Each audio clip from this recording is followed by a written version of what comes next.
Estudio de esta noche.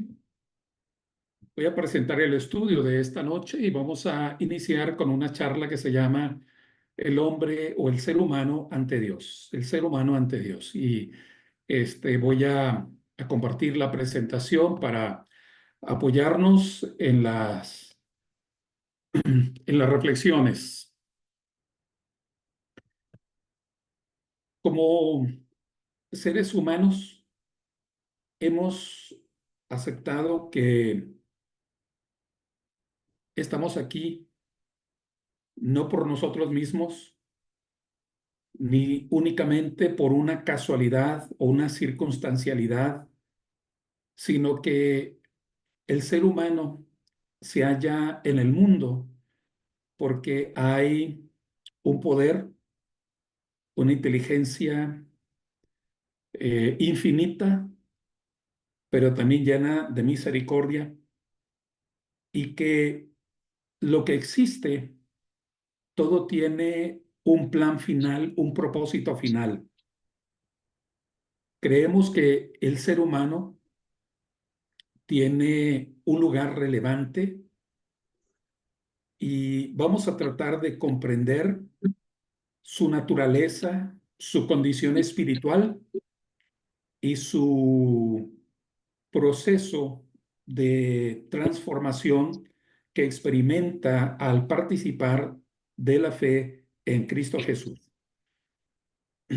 Hay 4 postulados que nos van a ayudar a entender cuál es la condición espiritual del ser humano ante Dios.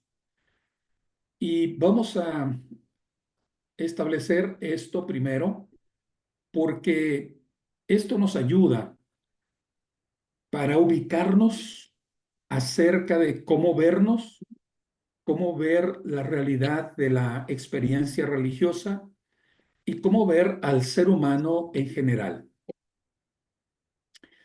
Lo primero que podemos afirmar es que Dios creó al ser humano con justicia y santidad, teniendo la ley en su corazón y con la potestad para cumplirla, pero también con la posibilidad de transgresión, dejando a su libre albedrío la elección de sus actos. Hacemos una afirmación de fe, y la afirmación de fe es que creemos que estamos en este mundo que es una creación de Dios y que esta creación es una creación buena, en esencia, en naturaleza. Algunas cosmovisiones, algunas teologías antiguas principalmente, hicieron afirmaciones de que este mundo, al mostrar debilidad, el ser humano, significaba que no era una creación del Dios verdadero, sino que era una creación de el demiurgo, un Dios secundario. Y que esto explicaba el por qué el ser humano tendía hacia las equivocaciones, hacia la manifestación de un carácter inmoral, y que por lo tanto tenía que ver con su naturaleza. Pero la Biblia, que nos revela acerca de lo que somos como seres humanos, hace una declaración en donde nos señala que el ser humano fue creado en bondad y fue creado como un ser humano correcto, como un ser humano justo, incluso santo, porque es creación de Dios, es imagen de Dios, es propósito de Dios, del Dios eterno, del Dios verdadero. Y que este Dios verdadero puso en ese ser humano, puso en su corazón una capacidad para cumplir la ley, una ley moral que representa el carácter santo de Dios. Pero al mismo tiempo que lo hizo santo y justo, le dio al ser humano en la creación la posibilidad de elegir, la posibilidad de optar por un camino, lo cual hace, lo cual ocurre. En el caso de el segundo momento del pecado, cuando Dios tiene un diálogo con Caín, Dios le muestra a Caín, he aquí que la posibilidad del pecado está a la puerta.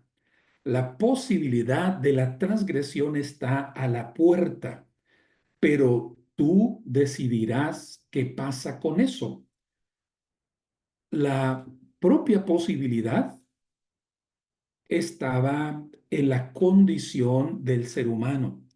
Si el ser humano no tuviese esta condición, esta situación de la posibilidad de transgredir, no habría responsabilidad, no habría una auténtica libertad y no habría entonces tampoco la convicción y la elección de creer en Dios, de optar por el camino de fe. Este es el primer postulado. La manera en que Dios crea al ser humano, santo, justo, pero con la posibilidad, como señalamos, de transgresión. El segundo postulado consiste en lo siguiente. El Creador hizo al ser humano a su imagen y semejanza, lo cual significa que le dio de su carácter. Los términos imagen y semejanza son términos hebreos muy interesantes. La imagen no tiene que ver con lo físico, tiene que ver con la condición de tener pensamiento, tener voluntad, tener capacidad de elegir. Dios hizo al ser humano en una forma que lo representa a Dios mismo. Y esto es maravilloso, es extraordinario. Dios en la Biblia no permite que se haga una imagen de Él, porque no hay imagen que alcance. Ninguna imagen basta.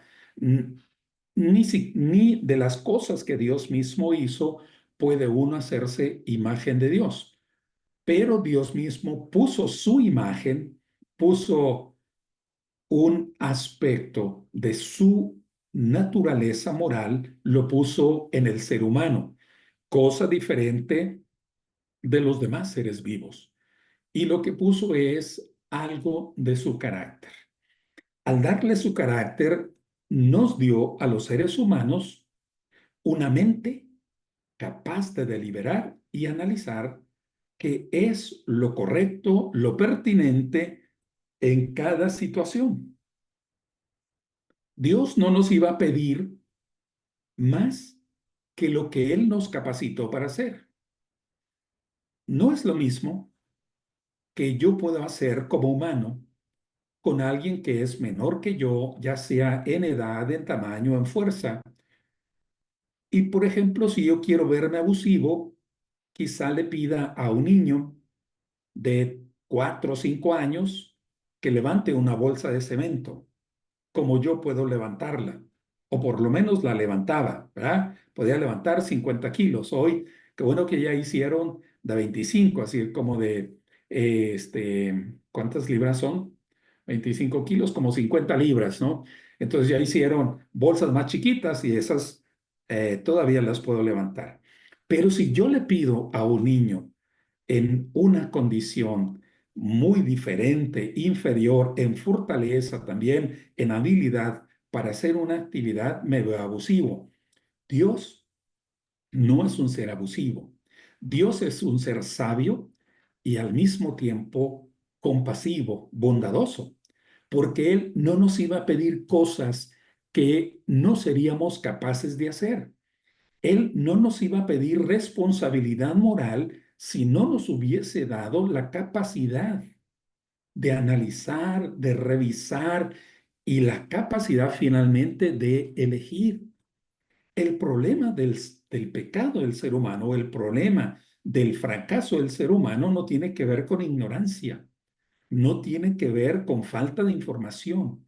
El problema del ser humano que se inclina hacia algo diferente de la voluntad de Dios es que él cree que puede ejercer una libertad tan amplia, tan extendida, que lo puede hacer poderoso y tan poderoso como su mismo creador. Y él cree que al optar por lo que es su deseo, por lo que es su percepción engañosa o engañada, engañada por él mismo, cree que puede lograr las cosas que Dios quiere o que Dios tiene como promesa, pero por otro camino. Y esto lleva al error. Nos dio la mente para deliberar, analizar y elegir lo prudente, lo sensato. Pero el hombre comete falta, comete falta. Y esto produjo una nueva condición ante Dios. Y esto se llama un estado de pecado. No es solamente que cometió una falta, todo él en su condición fue transformado, ¿ah? Sufrió una transformación. ¿Por qué? Porque es como si yo tengo agua limpia, pero se me cae aceite sucio del auto en el agua limpia. No es de que la mancha va a quedar separada, aislada. No es de que el aceite yo lo voy a encontrar y lo voy a poder separar así manualmente. Tenía que usar máquinas probablemente, pero lo que va a aparecer es de que la sustancia que yo tenía se va a transformar y se convertirá en una sustancia totalmente distinta. Esto ocurre con el pecado. Cuando el ser humano incurre en pecado, esto produce una condición distinta que la que tenía delante de Dios y hace que su naturaleza se transforme. Pero ustedes verán, no tiene que ver con la creación defectuosa, no tiene que ver con que Dios hizo al ser humano fallo. Dios lo hizo pleno, lo hizo completo y parte de esa completud le dio la capacidad de deliberar, de pensar, de elegir y al elegir el ser humano se equivocó. No creo que Dios se equivoque, porque Dios lo que quiere es a un ser humano que decida seguir su promesa, su palabra, sus propósitos.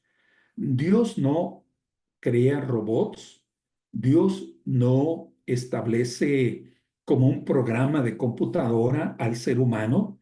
Dios lo que nos hace es con inteligencia, con sentimiento, con voluntad. Y el ser humano eligió. Si bien la semejanza divina, la imagen de Dios, no desaparece en esta condición de pecado, que es llamada caída, la caída del lugar que tenía, del lugar de posición privilegiada delante de Dios, no quedó eliminada, pero sí quedó herida, distorsionada y enferma. Y entonces lo que aparece es la condición que tenemos los seres humanos. Los pecadores fallamos al no tener la santidad, el amor y la verdad de Dios. Los seres humanos a veces nos sentimos buenos. Una persona en particular se siente buena. Yo me sentía bueno porque me comparaba con otras personas. Y yo decía, ay, qué bueno que no soy como ese borracho, qué bueno que no soy como ese adúltero, qué bueno que no soy como ese ladrón, qué bueno que no soy como ese criminal, qué bueno que no soy como ese asesino, qué bueno. Ay, yo me sentía bueno. El punto es que la santidad, el amor y la verdad como carácter moral no las voy a comparar con el prójimo. Porque al compararme con el prójimo, puede ser que a algunos les gane, puede ser que yo aparezca mejor que algunos de ellos y ante otros voy a perder. Pero mi comparación es ante Dios, ante quien me hizo, ante quien planeó que yo existiera y que tuviera determinadas condiciones y características. Entonces, como ser humano, cuando yo fallo, porque no tengo la santidad de Dios, no tengo el amor de Dios y no tengo la condición de hablar, actuar la verdad como Dios, entonces yo soy un pecador. Mi comparación no es con el prójimo, mi comparación es con quien me hizo y lo que quería que yo fuese, lo que quería de mí. Entonces, la condición espiritual como ser humano es que soy un pecador. Y lo puedo poner en otros términos. Soy un fracaso, soy un ser falible, soy un ser manchado, soy un ser que ha fallado, soy alguien que está marcado por la debilidad moral. Entendiendo que el pecado es más que la pérdida de una capacidad, es más que una flaqueza o que una ignorancia. Es una deficiencia o es una privación. Es decir, es algo que lo hago mal o es algo que no tengo. Eh, en casa mi hija heredó una máquina de esas que se usan para tejer prendas. Unas maquinitas que solo se les daba de un lado para el otro, así, ¿verdad? Con cierta programación y ya iban haciendo lo que se llama el tejido, ¿verdad? La relación entre la urdimbre y la otra función que va entrecruzada y va haciendo el tejido, pero se le dobló una pieza y entonces todo su tejido es deficiente, porque completa las prendas, pero si uno lo estira, el tejido se deshace, porque es solo como si tuviera la figura, pero no está en realidad entramado. Trama se llama el otro movimiento, ¿verdad? La trama y la urdimbre forman el tejido. Entonces, este solo tiene la apariencia, pero uno le jala y se deshace en el instante. Los seres humanos podemos tener la apariencia de hacer las cosas bien, pero nomás le jala un hilo y todo demuestra que somos deficientes o somos carentes porque no somos capaces de hacer algunas cosas, hablando en términos morales, en términos espirituales. El pecado es más que la pérdida de una capacidad, es una rebelión positiva. Es una rebelión positiva. Es una rebelión en el sentido de que el ser humano piensa, Dios dijo que esto debería de hacer, pero yo pienso que puede ser de esta manera. Dios dijo que yo debería de cuidar mi integridad sexual, pero yo pienso de esta manera. Dios dijo que yo debería ser honesto en todos mis negocios, pero yo pienso de esta manera. Dios dijo que yo no debo decir falso testimonio, pero yo pienso de esta manera. Es una rebelión positiva porque es creer que podemos hacer las cosas a nuestra manera y que lo hacemos mejor que lo que Dios dice, que lo que Dios quiere. El pecado es una perversión, es una perversión. ¿Por qué? Porque las cosas que hacemos están manchadas, están podridas. Cuando viví en Cuernavaca, en la casa que conoció Toño, teníamos en las afueras de la casa un árbol de guayabas, pero ese árbol no daba ni una guayaba sana, porque sus raíces estaban contaminadas.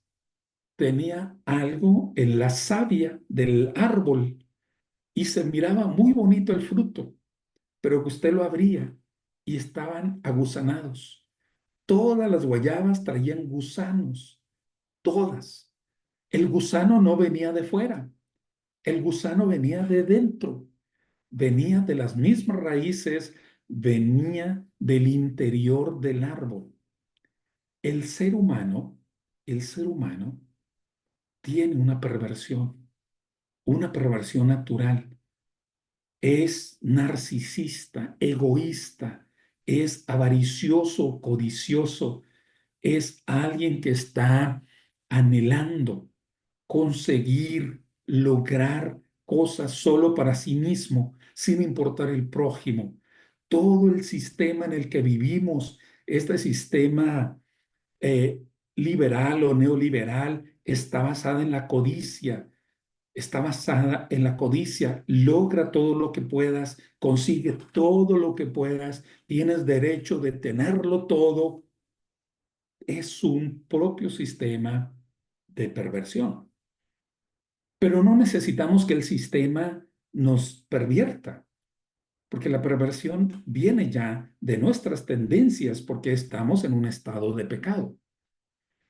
Y el pecado también son poderes que están más allá de nuestro control. ¿Recuerdan lo que dice Pablo en Romanos capítulo 7?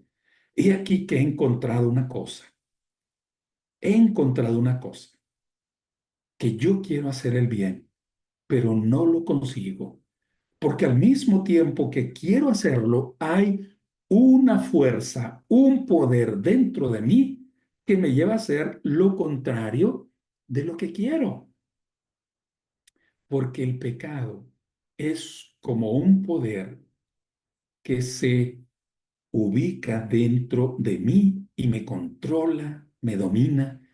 Es como cuando un país es conquistado por un imperio. A la gente se le ponen reglas, a las personas se les dice qué sí puede hacer, qué no puede hacer, en qué horarios, con quién, cuándo, cuánto puede comprar, cómo puede comprar, en qué puede trabajar, qué puede hacer, y le imponen reglas absolutas. El pecado se apodera de nosotros. Por más que yo quiera ser bueno, nunca lo logro. Es más, ni siquiera quiero serlo, porque quiero y no quiero. Quiero y no quiero. Hay una historia de Agustín de Hipona cuando él se convirtió, empezó a fascinarse con el mensaje cristiano. Entendió que era pecador porque él había sido un fornicario, él había sido un joven de familia rica que tenía para todos los placeres, entonces se la pasaba, en de cuenta, como un estudiante que no le importaba si perdía la beca porque su padre tenía mucho dinero, entonces él había vivido de manera muy licenciosa, pero cuando fue persuadido por el Evangelio, entendió que era un pecador y dice Agustín que él oraba en ese tiempo inicial: Señor, quita de mí este pecado, pero no tan pronto. ¿Ah? Los seres humanos queremos controlar el pecado, queremos dejar a un lado el pecado y al mismo tiempo no queremos, porque hemos encontrado placer, hemos encontrado la posibilidad de disfrutar algo que es prohibido, pero que deja una sensación agradable en la naturaleza humana.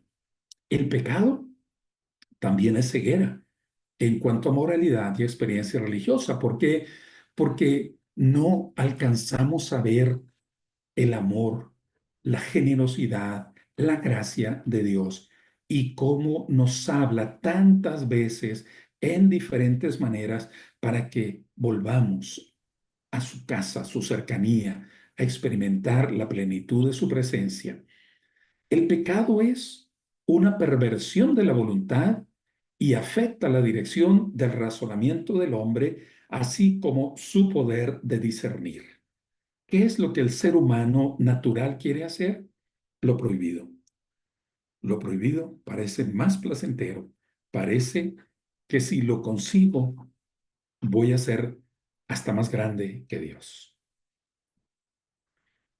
Frente a esto, el ser humano tiene, ya decía, un ámbito de libertad.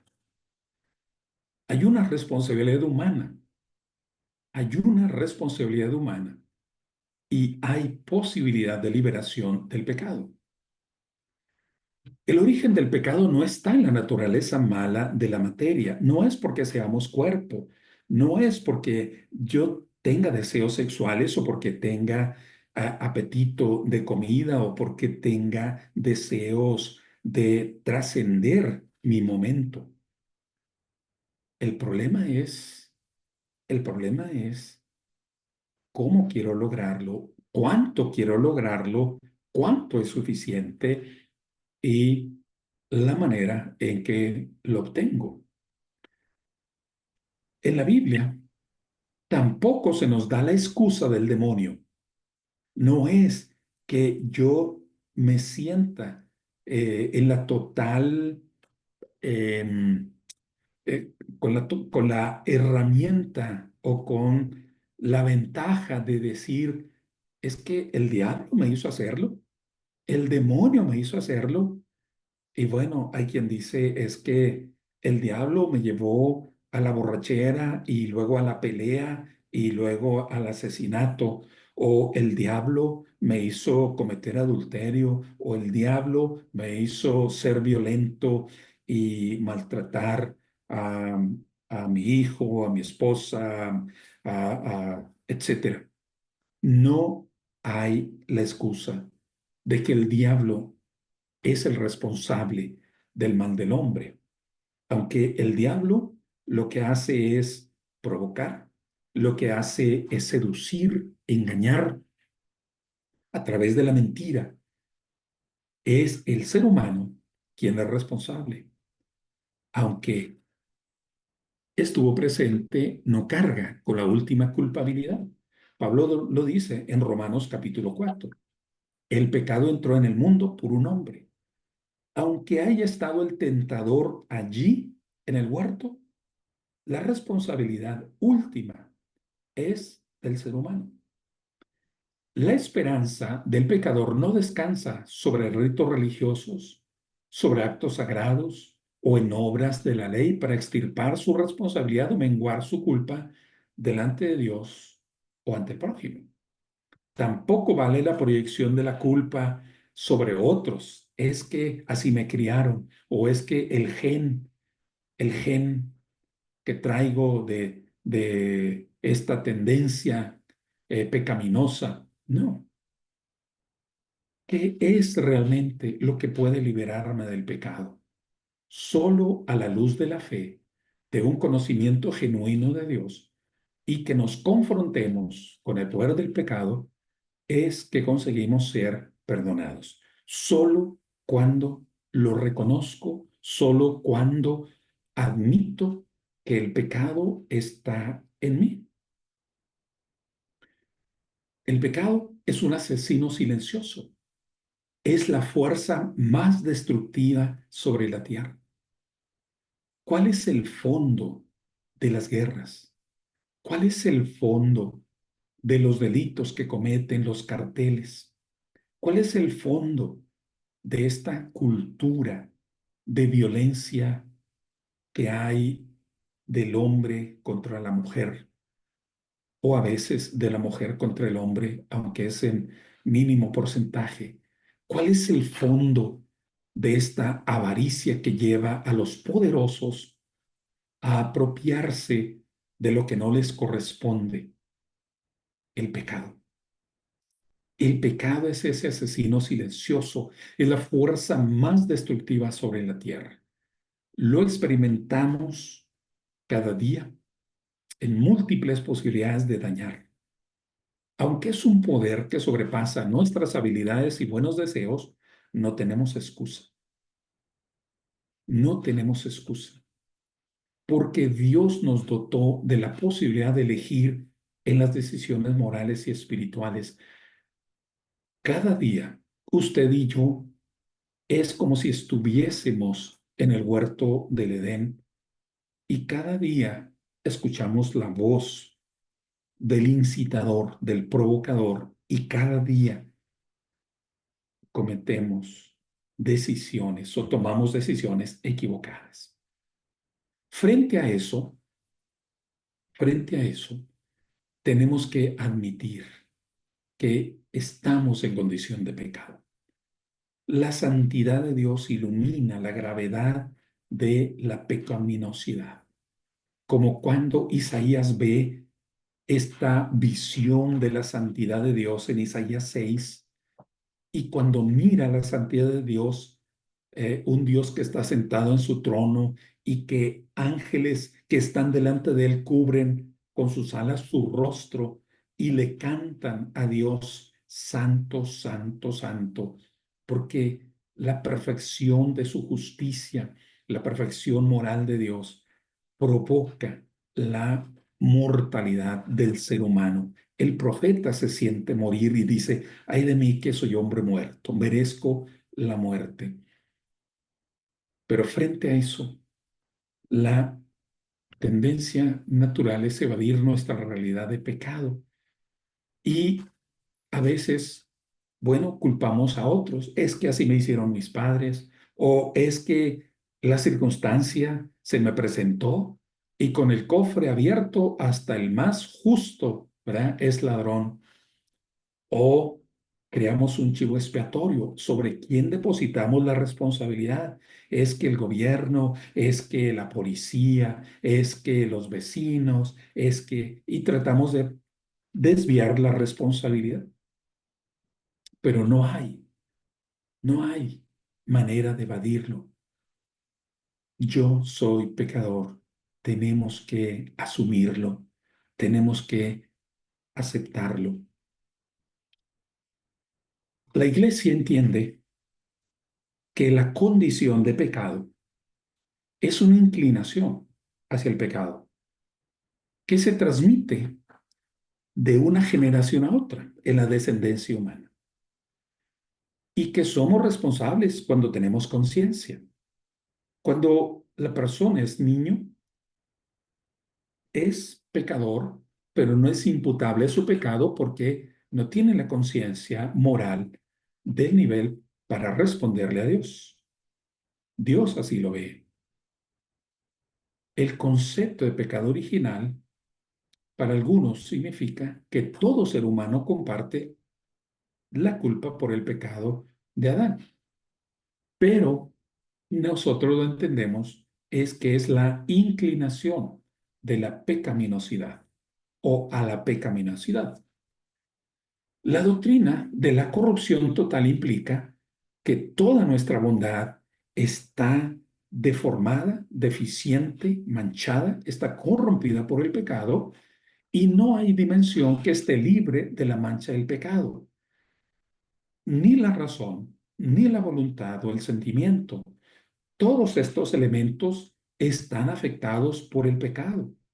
Nacemos en un mundo pecaminoso, somos pecadores y somos propensos a pecar. Esta es la condición del ser humano ante Dios. ¿Por qué? El pecado actúa como un poder maligno que invade y contamina todos los ámbitos de la existencia humana. Todos. ¿Ah? El pecado está en todos los ámbitos de nuestra existencia, tanto en los ámbitos seculares como en los ámbitos sagrados, los de la iglesia, porque el pecado lo traemos con nosotros, porque el pecado lo tenemos en nosotros y aunque hagamos actividades religiosas, a veces esas mismas actividades tienen un fondo pecaminoso, porque yo me divido, porque no soporto a las personas, porque no los puedo perdonar, porque no los puedo sobrellevar, porque no los puedo amar como son, y me divido y formo iglesias, o empujo y expulso a algunos porque no me gusta, no quiero tener conflictos de poder o no quiero que compita conmigo en mi popularidad. En mí está la naturaleza de pecado. A veces cuando predico porque quiero que me digan que soy muy bueno o porque quiero que a mí sí me aplaudan o porque yo prefiero los horarios estelares de las reuniones de la iglesia o porque no sé, tantas cosas en las cuales puede haber manifestaciones pecaminosas, decía, en lo secular y en lo religioso. Hasta en lo bueno puedo hallar el pecado, porque yo puedo dar una donación, puedo mostrarme altruista, pero lo puedo hacer para la foto, lo puedo hacer para la foto. Puedo ir a ayudar en un desastre natural, pero puedo ir para la foto o para que me reconozcan, para que me admiren, para que me digan que soy bueno. Pero ya eso está distorsionando el acto, porque a través de lo mismo bueno puedo yo caer en la trampa, caer en el error. La ley misma de Dios manifiesta el ideal y despierta el anhelo de alcanzar el ideal de Dios, pero nuestra naturaleza lo impide, lo impide. Anda, vende todo lo que tienes y dalo a los pobres, le dijo Jesús a ese joven rico. Y se fue muy triste. Él quería obedecer a Dios, pero a ese grado no, en ese punto radical no. Todos tenemos un ámbito en donde no dejamos que Dios sea Dios. Y entonces hay algo que detiene la plenitud del poder, la plenitud de la gracia manifestada en nosotros. Y esa es la condición de pecado del ser humano. ¿Cómo puede venir el pecado a nuestra condición? ¿Cómo puede venir el pecado a mi vida, a mi persona? El pecado puede venir por cuatro vías, cuatro formas de acceder. El pecado puede venir por una voluntad distorsionada, por una intención distorsionada. Ok, si lo hago, pero me tienes que pagar. Una voluntad distorsionada es, muy bien, voy a hacer este ministerio, pero lo voy a hacer para que me des un diploma al final del año de que fui el mejor cristiano de la iglesia local. ¿Ok? Me lo vas a dar. Puedo tener actos que son buenos, pero mi voluntad puede estar distorsionada. Yo puedo hacer un bien con una persona que está necesitada de orientación o consejo, pero puedo aprovecharme. ¿Ah? Puedo aprovecharme. Eh, una voluntad distorsionada. En la Ciudad de México, hace unas 3 semanas apareció el caso de unos hombres que distribuían agua en pipas en zonas donde tenían muchos problemas de distribución de agua, no les llegaba el agua a sus casas. Y entonces estos hombres distribuían pipas, pero resultaba que pedían favores sexuales. Había una extorsión.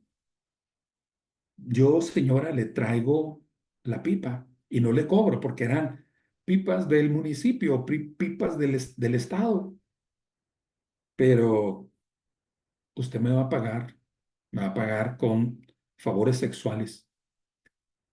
Hay una voluntad distorsionada y el pecado llega así. Otra vía por el que pecado se puede hacer visible es un deseo insaciable. Un deseo insaciable es querer tenerlo todo, querer conseguir más y más y más. Hay una historia de la Edad Media de dos hermanos que heredaron un trono y les tocaba repartirse las posesiones, pero uno se aprovechó y mandó a su hermano, que era un hermano gordo, gordo, a una habitación y lo dejó encerrado. Y le hizo una abertura en donde podría haber pasado si hubiese adelgazado. Le dejó una puerta angosta por donde él podría haber pasado si hubiese adelgazado. Pero al mismo tiempo que lo puso allí, le enviaba todos los días mucha comida, platillos, para que él se diera vuelo con todo lo que quisiera comer, ¿verdad? Como cuando algunos van al Golden Corral, ¿verdad? Su plato parece que le ponen redilas, así, ¿verdad? Este, y el hombre nunca pudo adelgazar, nunca pudo salir de esa habitación, nunca pudo entonces ocupar el trono y tomar posesión de sus propiedades por el deseo insaciable. A veces nosotros manifestamos deseos insaciables y nos convertimos en esclavos del deseo insaciable, que puede ser la comida, pero puede ser el sexo, o puede ser la fama, o puede ser, no sé, en algunas personas la ropa. Hay gente que compra y compra y compra y compra y compra prendas que nunca usa, nunca usa. Es un deseo insaciable porque creen que al comprar consiguen algo de lo que carecen internamente. El pecado viene en esa manifestación de lo insaciable. Otra vía del pecado es la satisfacción de necesidades de manera equivocada. Sí, puedes tener necesidades legítimas, pero las puedes satisfacer de manera inconveniente, de manera inmoral, de manera que no es el plan de Dios. Dios nos dio la naturaleza sexual y el ser humano puede buscar satisfacer su impulso, puede satisfacer esta necesidad, pero la manera en que Dios nos dio es en la relación matrimonial monógama. Pero el ser humano dice, es que tengo necesidad, es que tengo necesidad. Y hay quien admira a Salomón porque tuvo 1000 mujeres, pero eso no es lo moral, eso no es lo visto como para aplaudir.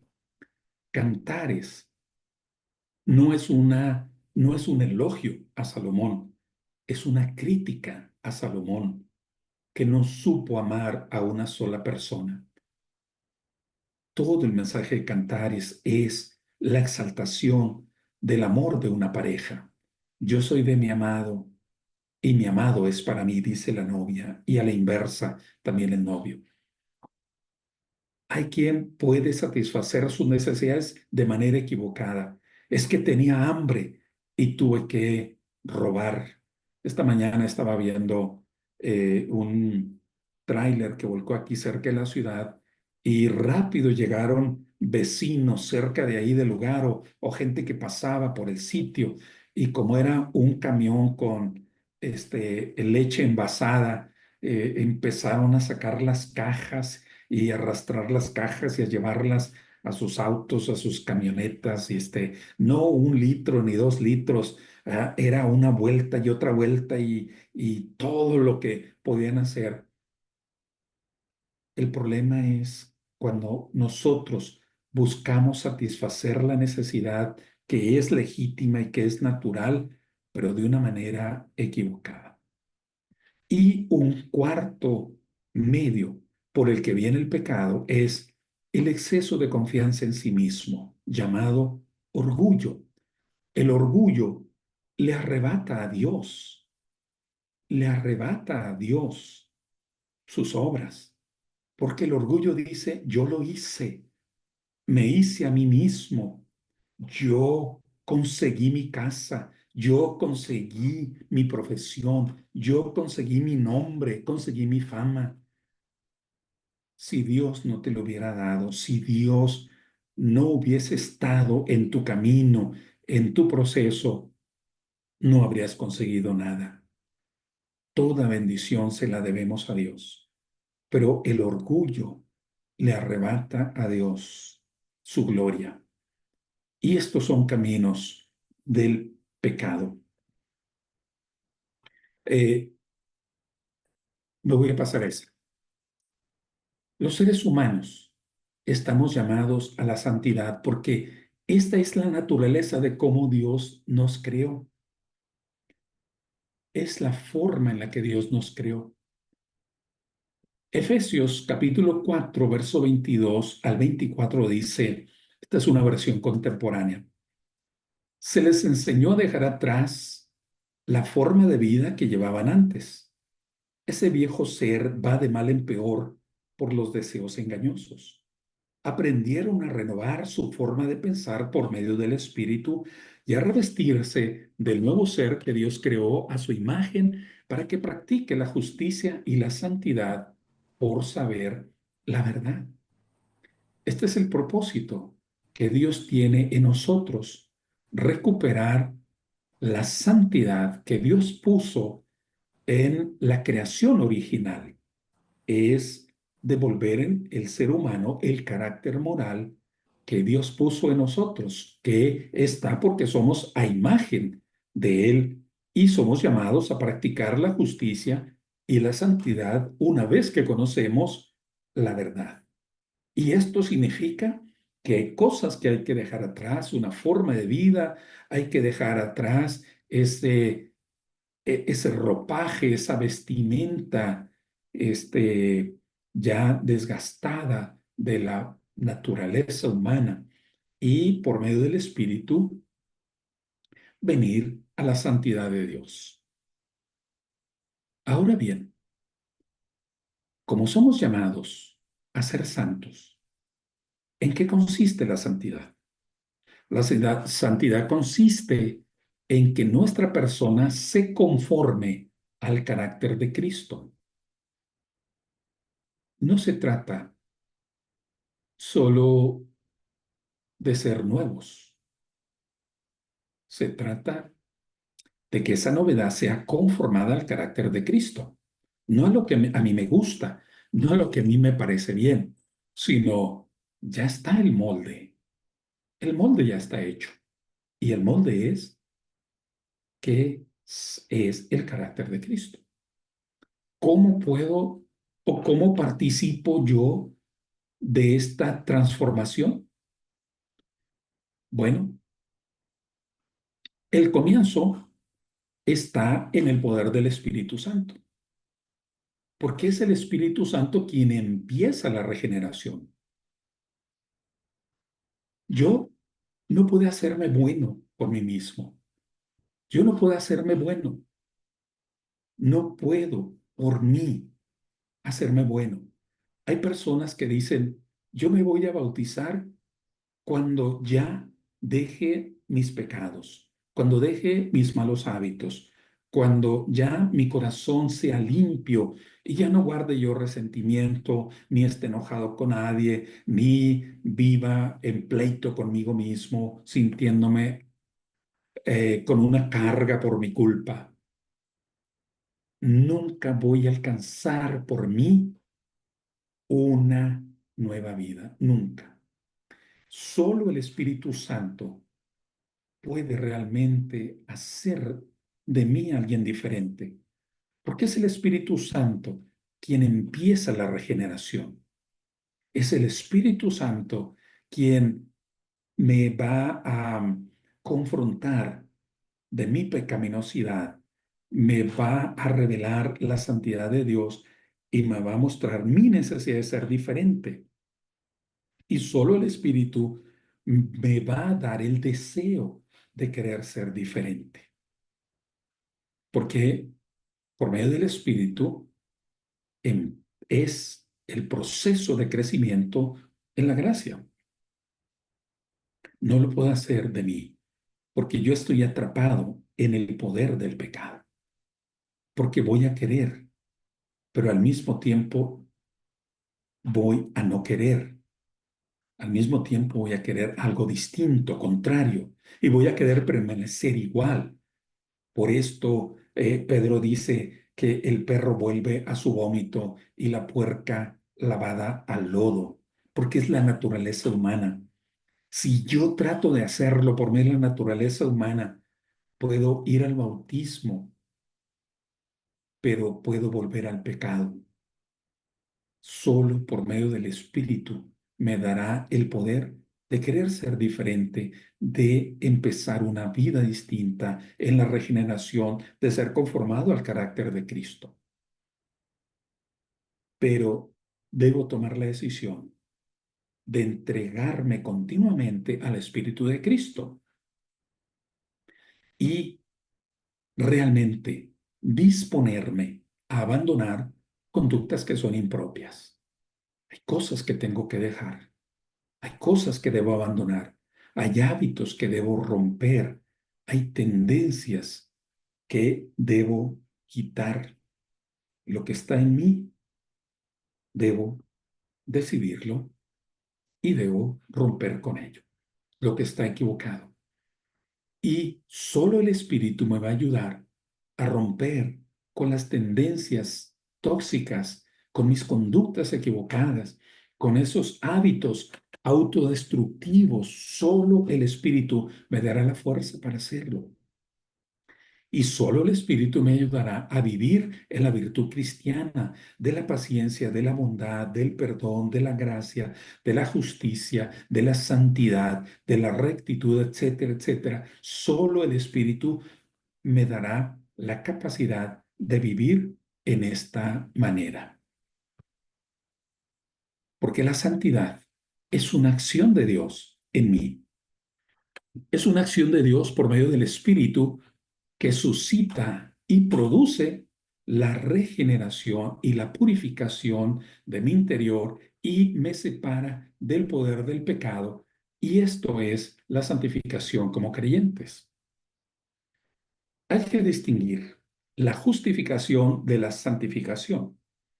La justificación significa un cambio de estado, porque en mi condición natural yo estoy condenado a la muerte por causa del pecado.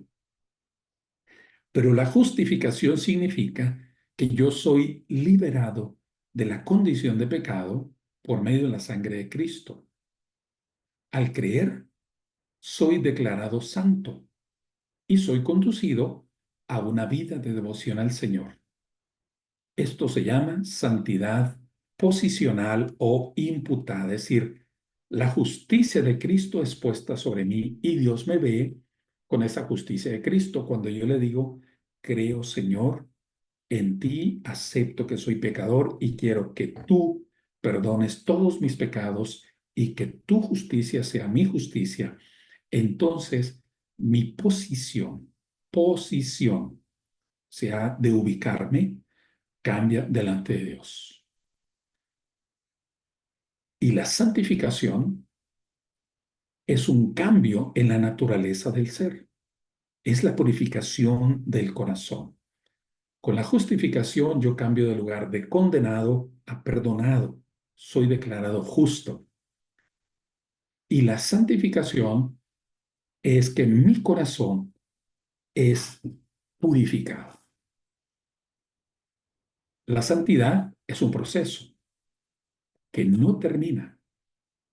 Usted y yo, que ya somos creyentes, que tenemos mucho tiempo de caminar en el Señor, el proceso de santificación no ha terminado.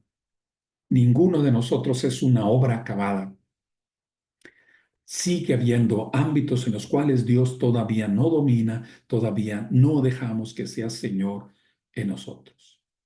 Porque la santidad es fruto y evidencia de la misma fe que justifica, pero consiste en separarse del pecado para ser de Dios. Es un proceso en dos tiempos. Primero somos vaciados, limpiados del pecado, y luego somos llenados, cubiertos del amor y la justicia del Señor.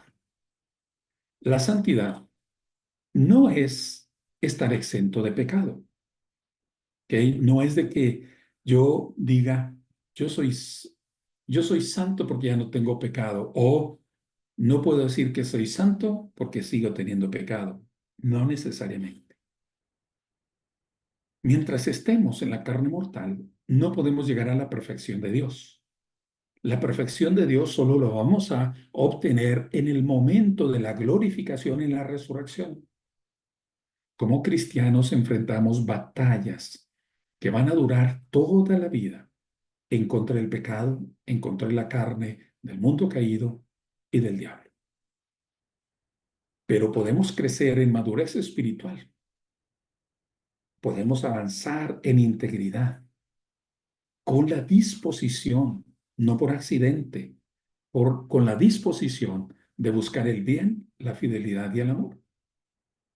Sin embargo, el pecado que aún está presente en la vida del cristiano ya no tiene dominio, ya no reina, ya no tiene el control absoluto, el control final.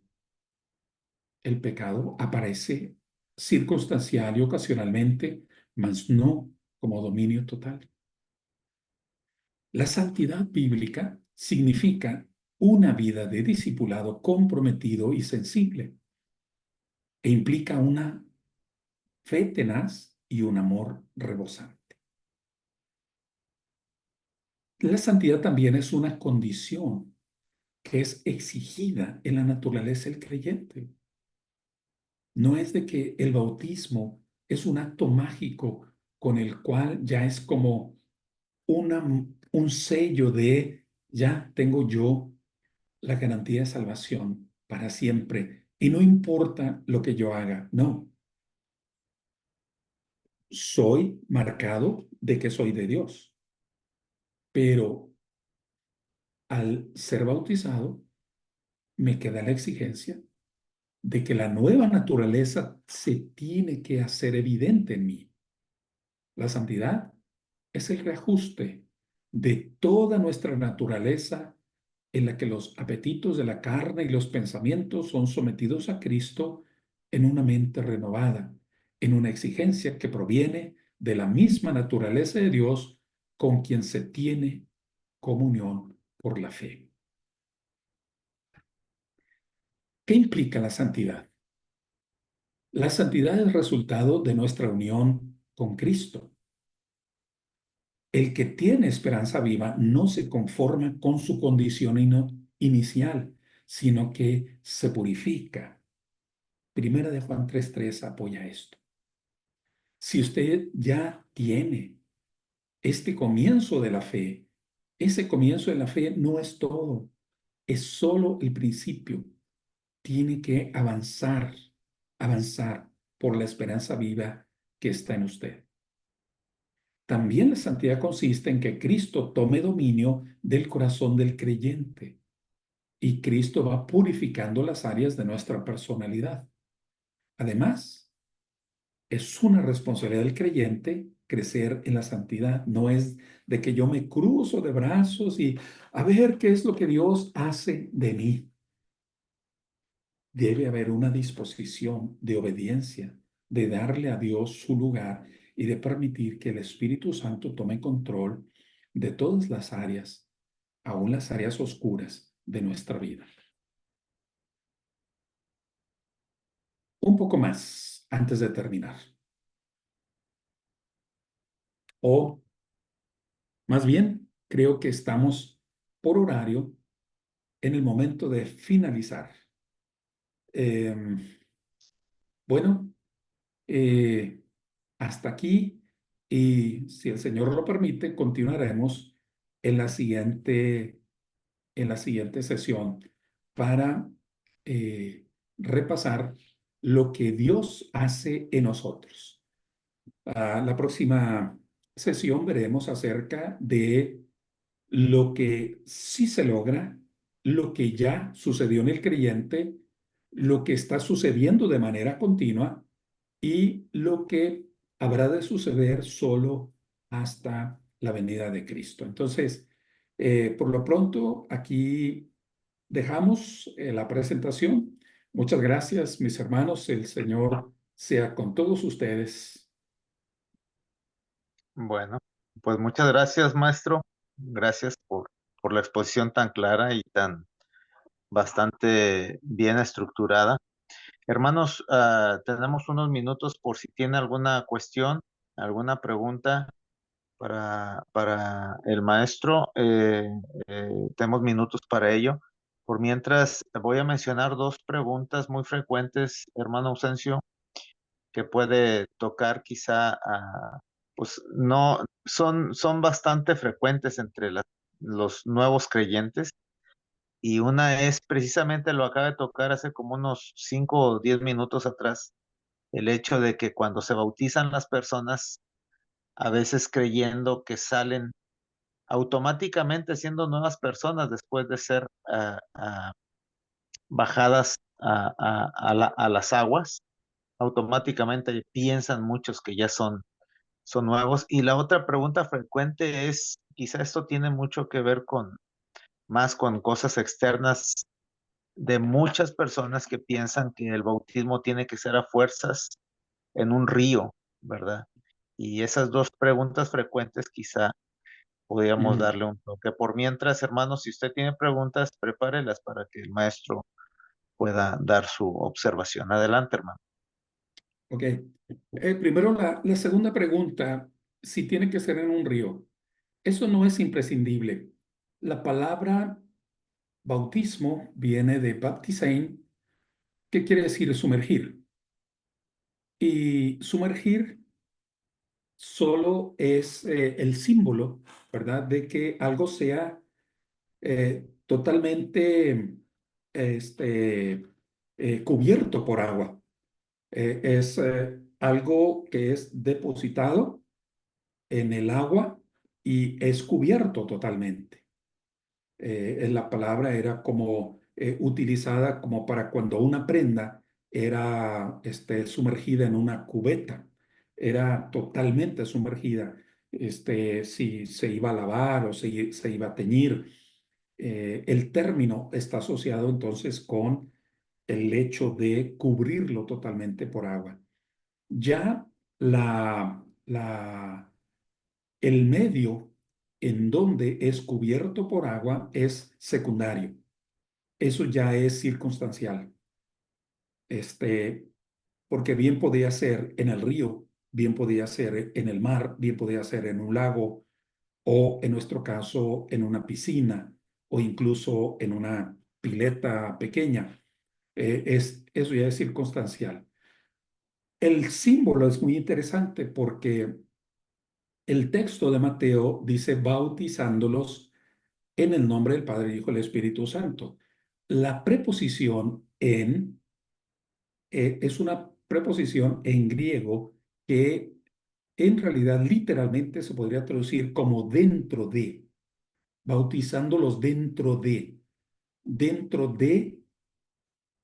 la gracia, el poder, la benevolencia, la presencia del Padre, lo mismo del Hijo y lo mismo del Espíritu Santo. O sea, que la persona es sumergida en la totalidad de la divinidad. ¿Por qué? Eso es el símbolo elegido para ah, significar que el viejo hombre, la naturaleza antigua, queda allí sepultada bajo el agua y emerge una nueva a la manera de la muerte y la resurrección de Cristo Jesús. Y esto solo puede ser, ¿verdad?, en la presencia, en la participación total de Dios, ¿no? En la presencia plena. Entonces, este es el significado. El lugar, digo, es secundario. Si alguien puede hacerlo en río porque significa agua en movimiento, está bien. Puede hacerlo en el océano, está bien.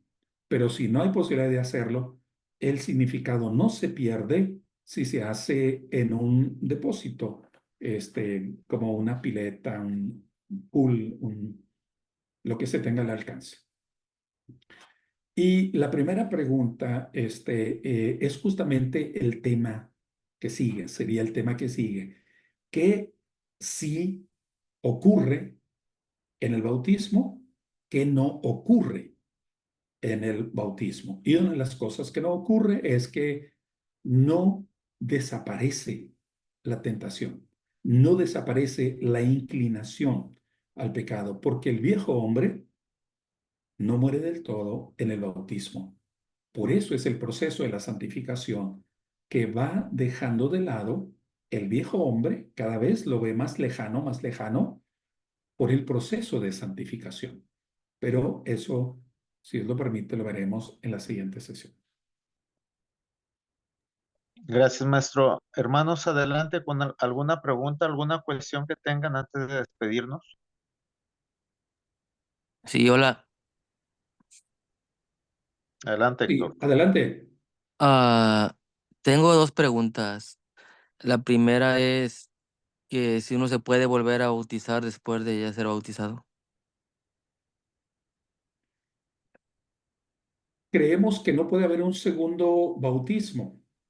Cuando el primero lo has hecho en conciencia, por convicción, no puede haber un segundo bautismo porque el bautismo significa que yo participo de la muerte y resurrección de Cristo, lo cual ocurrió una sola vez. No puedo volver a hacerlo. Ahora, si a mí me bautizaron siendo niño, yo no me bauticé, es decir, yo no fue mi fe, no fue mi convicción. Entonces, ahí sí puede haber un nuevo bautismo, porque en realidad sería mi primer bautismo de convicción. Eh, pero que yo, por ejemplo, me haya bautizado hace 15 años, pero luego yo sienta que mi vida se estancó, incluso dejé de participar de la vida de la iglesia, y sienta que cometí muchos errores y puedo, ahora que regresé a la vida cristiana, volver a bautizarme, creemos que no, pero sí creemos que si una persona se arrepiente de sus pecados, puede siempre reencontrarse con Dios. Todo entendemos que el pecado que nos separa de Dios es perdonado, porque el bautismo no solo me perdona los pecados pasados. En el bautismo, en fe, también recibo el perdón de los pecados que habrán de venir, porque los habré de tener. Pero mientras me duela, mientras tenga contrición por el pecado, puedo alcanzar el perdón. Uno no pierde la gracia de Dios por ser pecador. Uno pierde la gracia de Dios cuando deja de creer, cuando deja de creer. Porque si dejas de creer eh, de forma permanente, no que tengas una crisis y de pronto no te sientas bien ubicado en la relación con Dios, pero si dejas de creer de manera permanente, no hay nada que te salve, no hay nada que a uno le salve. Mientras sigas creyendo, tú puedes reencontrarte con el Señor. El pecado duele, pero la conciencia nos lleva hacia el Señor. Sí,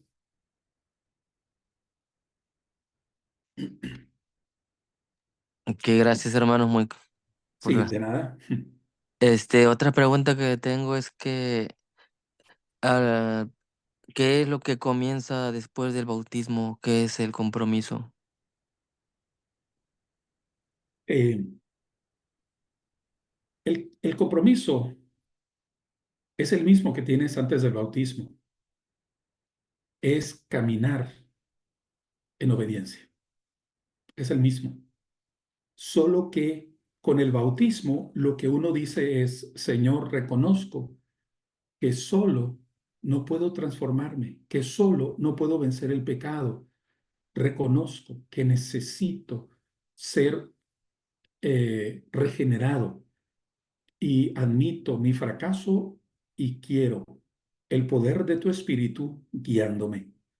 Entonces, la exigencia es la misma, solo que ahora tú recibes, tú aceptas recibir la ayuda de Dios, el aliento de Dios, la fuerza de Dios a través del Espíritu, el poder de Dios para vencer el pecado. Y la exigencia es andar en una vida de obediencia a Dios, tenerle siempre como prioridad en la vida. Ok, muy gracias, hermano. Muchas Dios gracias. te bendiga. Igual Héctor, bendiciones. dice el teléfono, ¿verdad? Sí, Héctor, Héctor. Mucho gusto. Excelente, muy bien. Muchas gracias, Héctor. Bueno, pues, ¿alguien más, hermanos? Para obviar tiempo. Sí, sí, hermano, rapidito. Hermano, vemos que por lo que estaba diciendo de la santidad, se puede decir que la obediencia no es un sinónimo de la perfección, ¿correcto? Porque muchas veces creemos que cuando somos bautizados, pues ya no necesitamos hacer nada, y lo he escuchado, o creemos que ya lo tenemos todo, ya tenemos la vida que el Señor nos promete ganada, sin hacer ya más nada, porque ya soy bautizada, asisto a la iglesia, oigo el mensaje, pero muchas veces no hay un cambio en nosotros, en la forma de ser o en la forma de llevar esa, como dice el Señor, de esa apartarnos de lo que somos y de tener esa nueva vida en Cristo Jesús y representar esa luz que es Cristo Jesús en nuestras vidas y en nuestro diario vivir, que debemos ser lo que verdaderamente debemos ser ante el Señor primeramente, y después ante los ojos de los demás, claro, porque a eso somos llamados a anunciar el evangelio, pero a través de nuestras vidas, y muchas veces sin decir una palabra, pero hermano, es correcto porque, o sea, digo, lo he oído, lo he mirado, que al sentirse que uno ya se bautizó, ya no hay nada que hacer, ya lo tenemos todo, ya lo ganamos todo. Eh, sí, hermana, comparto ese punto de vista. No, el bautismo no es algo mágico.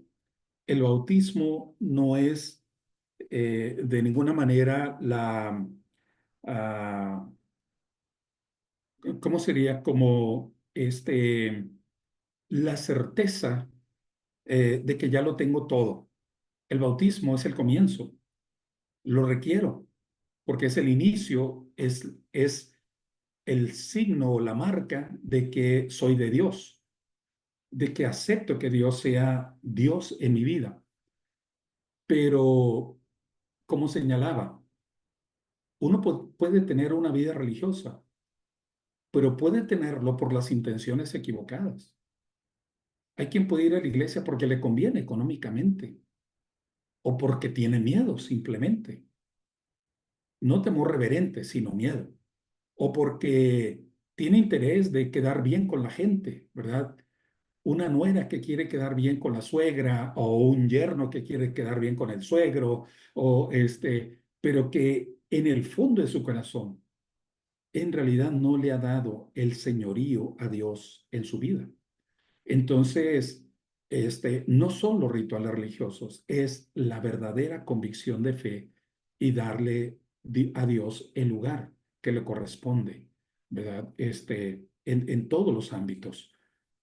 Creo que esto es muy, como diríamos, muy simple, pero al mismo tiempo muy evidente, de que a veces las personas aparentan tener fe, pero no tienen una fe. Eh, Cuando Pedro habla del bautismo, cuando hace la metáfora ahí de el arca de Noé, dice que el bautismo no quita las inmundicias de la carne, pero es lo que llama a la conciencia de obedecer. Es lo que nos pone, empuja a buscar la voluntad de Dios. Eso es lo que hace el bautismo en nosotros, ¿verdad? Amén.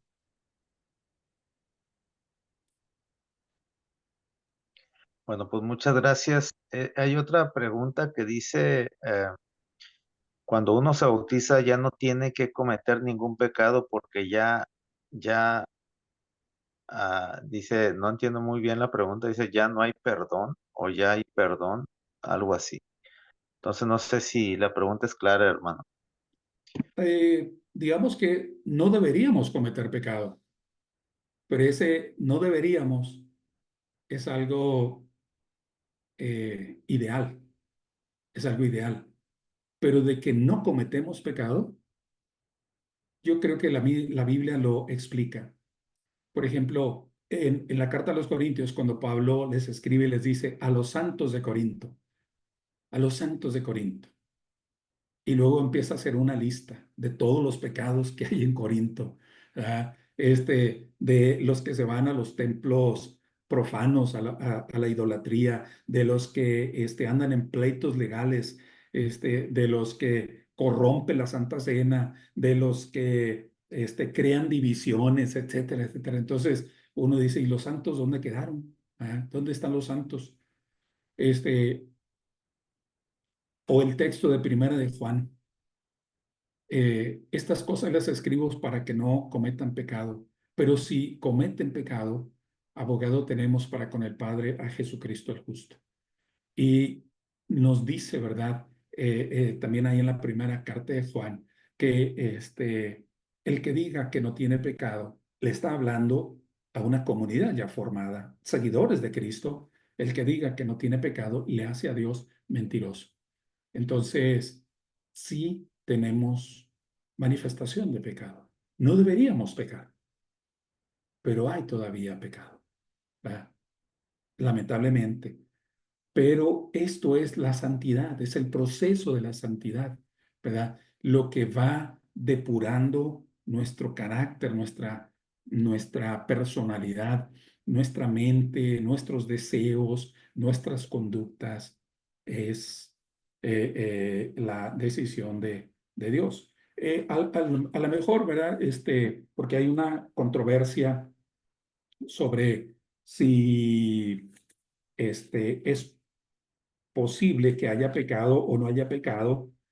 Déjame ver si ubico rápidamente un texto. Primera de Juan 5, verso 18 dice, sabemos que todo aquel que ha nacido de Dios no peca. Dice la Reina Valera 1909, el que ha nacido de Dios no peca. Pero entonces, si nosotros hemos cometido pecado, significará que no hemos nacido de Dios. La verdad es que esta es una traducción incompleta, porque la traducción apropiada, y ya lo traen otras versiones, dice que aquel que ha nacido de Dios no acostumbra pecar, no es su hábito, no es su forma regular, ¿verdad? Estilo de vida. Practicar pecado. Amén. Esa es una diferencia, pero de que llegamos a cometer pecado, lo hacemos en la mente, en la imaginación, en la fantasía, en actos concretos. Aparece el pecado, pero es la fe la que nos mueve al arrepentimiento, a dejar el pecado y a buscar el Señor. Digamos que este sería el punto o la comprensión de lo realista. Bueno, la hermana Norma tiene la mano levantada y después hay otra pregunta por ahí. Disculpe, sí, ¿Tiene una hermano, pregunta, hermana? sí, nomás rapidito, hermano. Eso que estaba diciendo usted exactamente, eso es decir, que no debe de ser nuestro estilo de vida. Somos pecadores, por supuesto que sí, pero no debe de ser nuestro estilo de vida. Platicaba con una hermana y me decía que ella había platicado con un pastor y que le decía que por lo regular, por ser pecadores, o sea, era obvio que teníamos que pecar en algo. Y yo dije, bueno, como que ahí deja la puerta abierta que si por decir, si yo llego a robar, pues bueno, en algo tengo que pecar, ¿no? Ya estoy pecando. O si alguien llega a tomar, bueno, pues en algo tiene que pecar, pues está tomando. O sea, como que no lo consentí mucho porque no debe de ser nuestro estilo de vida, así como dice usted, hermano. ¿Es correcto eso o cómo funciona eso, hermano? Aunque realmente lo acaba de explicar. Sí, sí, es correcto. Eh, debe ser algo en donde tengamos esa batalla, ¿verdad? De no rendirnos frente a la tentación. ni del viejo hombre, ni del mundo, ni de Satanás, sino debemos resistir y buscar ser santos, pero de que va a haber manifestaciones de pecado, hay que ser realistas, ¿verdad? Hay que ser realistas. ¿Ok? Fallamos No, muchas veces al no amar, al no servir en amor, al no ser altruistas. Fallamos muchas veces al hablar de más, al contar mentiras o al participar de la posverdad, en donde no importan, como si no importaran los datos, sino el efecto que producen los mensajes. Creo que fallamos al imaginar cosas acerca de un prójimo, acerca de un hermano, de por qué hace determinada conducta. Entonces, yo creo que la manifestación pecaminosa está bastante diseminada y cada quien tiene sus batallas, cada quien. hermano Asensio, hay dos preguntas en el chat. La Sí, a primera, ver. dice la hermana que ella fue bautizada a los 17 años para complacer a su mamá. Creo que la pregunta aquí es si es válido o no. Y la otra pregunta, que a veces es muy frecuente en la iglesia, es si alguien que se bautizó en otra denominación y viene a nuestra iglesia, que si es válido ese bautizo. Sí, la segunda pregunta, que es la más sencilla.